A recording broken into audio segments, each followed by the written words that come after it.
नमस्कार, जय जोहार। साथियों, जागो पंच में आप सभी का हार्दिक स्वागत, अभिनंदन।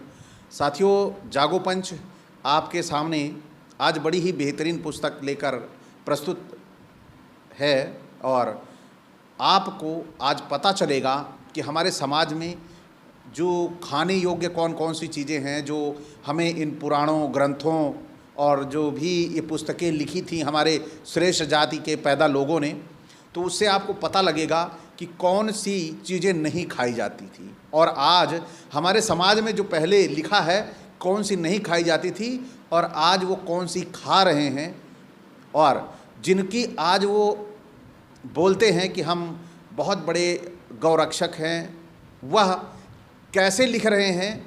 इस पुस्तक में आपस्तंभ धर्म सूत्रम नामक पुस्तक है। इसमें पेज नंबर 131 पे ये लिख रहे हैं कि क्या क्या नहीं खाया जाएगा और क्या क्या खाया जाएगा। तो आज आप इनकी बातें सुनकर देखोगे कि इन्होंने बैल और गाय को खाने के लिए कहा है, वो खाया जा सकता है, और कौन से जानवर नहीं खाए जा सकते हैं यह भी बताया है। तो साथियों, अंतिम तक बने रहिए, बड़े मज़ेदार आज का वीडियो ये होने वाला है। ये क्या कह रहे हैं, पहला श्लोक है इन्होंने, श्लोक नंबर 26। तो संस्कृत में स्किप करूंगा, आपको केवल हिंदी दूंगा। इन्होंने लिखा है श्लोक नंबर 26 में, अनुच्छेद है इसका हिंदी, प्याज लहसुन तथा परारिका यानी सलजम अभक्ष्य होते हैं, यानी ये भक्ष्य नहीं होते, इनको खाने लायक नहीं होता, इन्हें खाया नहीं जाता है। और देखिए क्या लिखा है श्लोक नंबर 27 में, क्या लिखते हैं दूसरी अन्य वस्तुएं भी जिनका धर्मज्ञ लोग निषेध करते हैं वह अभक्ष्य होती हैं। अब यहाँ पर बड़ी महत्वपूर्ण बात है कि आज हमारे समाज में चारों तरफ मशरूम का बड़ा जोर है। मशरूम की खेती हो रही है, सरकार मशरूम की खेती के लिए लोगों को अनुदान देती है, सहायता करती है, और हमारे समाज में आज मशरूम की सब्जी हर शादी ब्याह में बनती है, अधिकतर लोग बड़ा पसंद करते हैं। और ये नॉनवेज का शाकाहारी बहुत अच्छा ऑप्शन है। तो इस ऑप्शन में इन्होंने क्या लिखा है, छत्रक, श्लोक नंबर 28 में लिखा है, छत्रक यानी कुकुरमुत्ता अभोज्य है, ऐसा ब्राह्मण ग्रंथ में कहा गया है। कौन से में कहा गया है ये नहीं, लेकिन ये भी ब्राह्मण ग्रंथ ही है जो मैं आपको आपस्तंभ धर्म सूत्रम जो पढ़ के सुना रहा हूँ, यह भी ब्राह्मण ग्रंथ है। और इन्होंने ये लिखा है कि ऐसा ब्राह्मण ग्रंथ में कहा गया है कि आपको कुकुरमुत्ता नहीं खाना है, जो आज मशरूम के नाम से हम लोग जिसे जानते हैं। फिर आगे देखा आपने यहाँ पर कैसे इन्होंने मशरूम का तिरस्कार किया, लेकिन आज पता करिए तो ये ब्राह्मणों के घर में सबसे ज़्यादा खाया जाता होगा, क्योंकि वो अपने आप को श्रेष्ठ जाति का बताता है, तो श्रेष्ठ चीज़ें खाने में सबसे आगे रहता है, यह उनके अंदर निहित गुण है। तो आइए देखिए फिर क्या लिख रहे हैं श्लोक नंबर 29 में, बहुत बड़ी बात लिखी है, आप गौर करिएगा।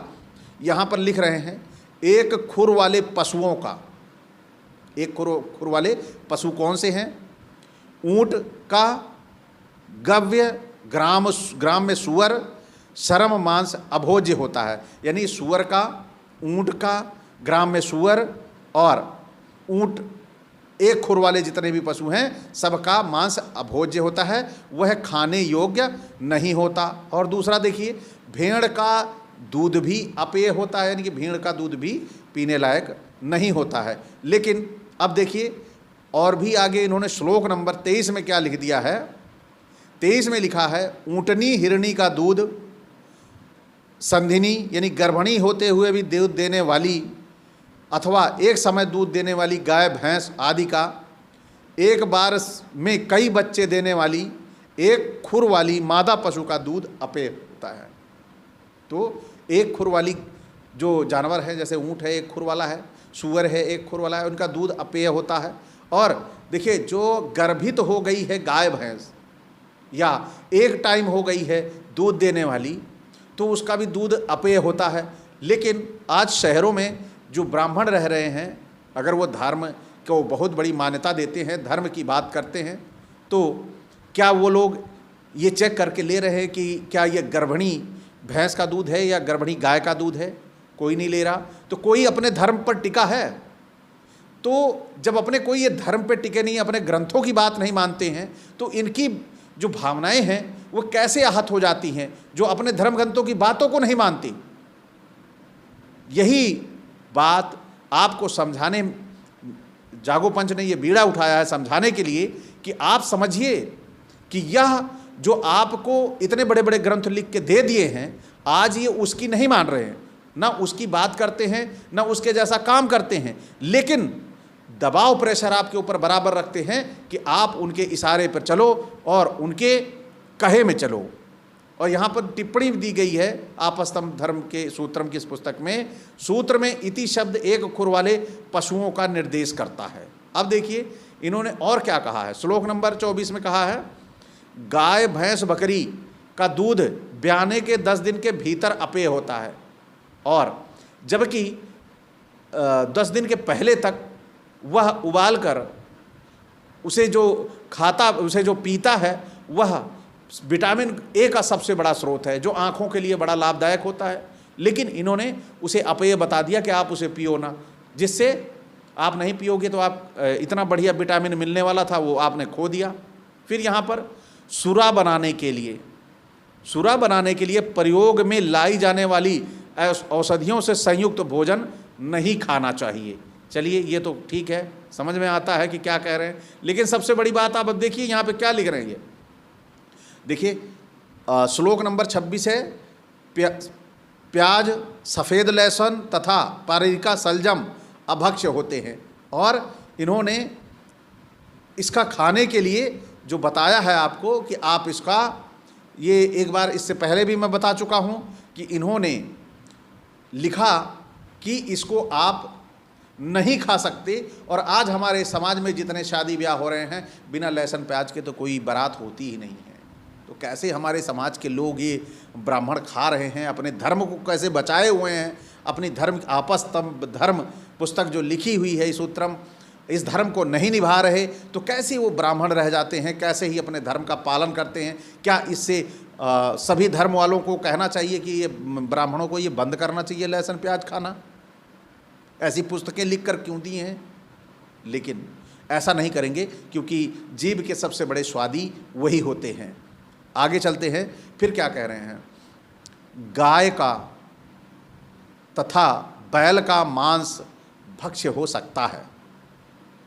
अब आप यहाँ पे गौर करिएगा, इन्होंने ऊंट का, सुअर का और अन्य जानवरों का जो एक खुर वाले थे उसको बेकार बता दिया। यहाँ 2 खुर वालों का देखो क्या कह दिया है, गाय का तथा बैल का मांस भक्ष्य हो सकता है।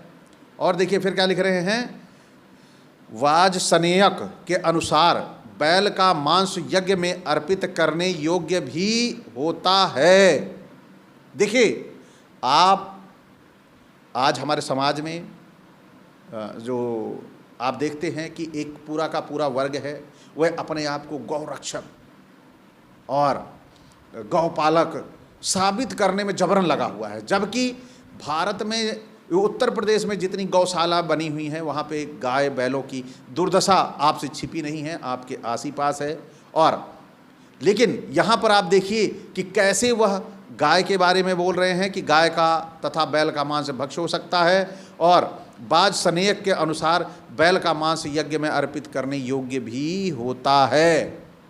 तो ऐसे लोगों से आप कैसे अपने धर्म को बचाएंगे, कैसे अपने धर्म की रक्षा करेंगे, जो बैलों को यज्ञ के लिए भी उपयोगी मान रहे हैं कि यज्ञ किया जा सकता है। और मुर्गे को ये लोग दोषी बता देंगे कि मुर्गा नहीं खाना चाहिए। आइए वही सुन लीजिए अगले श्लोक में। श्लोक नंबर 32 में क्या लिख रहे हैं, पक्षियों में जो पैरों से खुरच कर कीड़ों को खाते हैं, उनमें मुर्गा भक्ष्य नहीं होता। जो पक्षी अपने पैरों से खोद के ऐसे ऐसे कीड़ों को खाते हैं, वो भक्ष्य नहीं होता, यानी मुर्गा नहीं खाना चाहिए। अब देखिए गाय और बैल खानी चाहिए, है ना। यहाँ पर दोष किसको देते हैं, ये दूसरे धर्म वालों को, लेकिन यहाँ पर खुद ही उसके उपयोग की बात कर रहे हैं। और जिसे खाना चाहिए उसे कह रहे हैं कि नहीं वो भक्ष्य नहीं होता है। बड़े ही समझदार लोग हैं, श्रेष्ठ जाति है इनकी, जो कह दें वही धर्म बन जाता है। लेकिन अब हमें ये धर्म वो नहीं बनेगा, धर्म वो बनेगा जो हम कहेंगे। तो आइए देखिए फिर क्या कह रहे हैं ये श्रेष्ठ जाति वाले। प्लवः प्रतुदाम, क्या कह रहे हैं? प्लवः प्रतुदाम, श्लोक नंबर 33 है। जो पक्षी चोंच से अन्न इत्यादि फोड़कर खाते हैं उनमें प्लव अभक्ष्य होता है। प्लव स्कटबल नाम का बगुला जैसा पक्षी होता है, वह अभक्ष्य होता है, और बैल और गाय भक्ष्य होते हैं। आप इनकी जो इनका जो दिमाग है उसको पढ़ने की कोशिश करिए कि ये कैसे आपके दिमाग के साथ खेलते हैं। अब यहाँ पे देखिए, शव का भक्षण करने वाले पक्षी अभक्ष्य होते हैं, यानी शव का भक्षण, चील, गिद्ध, ये सब है, ये अभक्ष्य होते हैं, इनको नहीं खाना चाहिए। खाना किसे चाहिए? जो गाय और बैल है वो। अब देखिए फिर क्या कह रहे हैं ये, हंस, मांस, चक्रवाक और बाज पक्षी अभक्ष्य होते हैं। इन पक्षियों को इन्होंने अभक्ष्य बना दिया। अब देखिए इनमें से कुंच, क्रौंच पक्षी जो होते हैं अभक्ष्य होते हैं, किंतु श्वेत व लाल सिर वाले, चर्म नासिका वाले लक्षण पक्षी भक्ष्य होते हैं। यानी ये सभी बड़े ही शातिर और बड़े ही दिमागी थे। अपने खाने के लिए उन्होंने सारे पक्षियों को भी अलग निकाल रखा था। और बनते क्या हैं? दूध के धुले, कि वह धर्म रक्षा में, जीव रक्षा में सबसे आगे हैं, गौ रक्षा में आगे हैं, और इनके धर्म बता रहे हैं कि क्या खाना चाहिए क्या नहीं खाना चाहिए। कौन सा बैल खा ले भक्ष्य है और ऊँट नहीं खाना चाहिए, बैल गाय भक्ष्य है और सूअर अभक्ष्य है। देखिए 5 नख वाले पशुओं का भक्षण नहीं करना चाहिए। 5 नख वाला कुत्ता भी होता है, ऐसे नहीं, भक्षण नहीं करना चाहिए।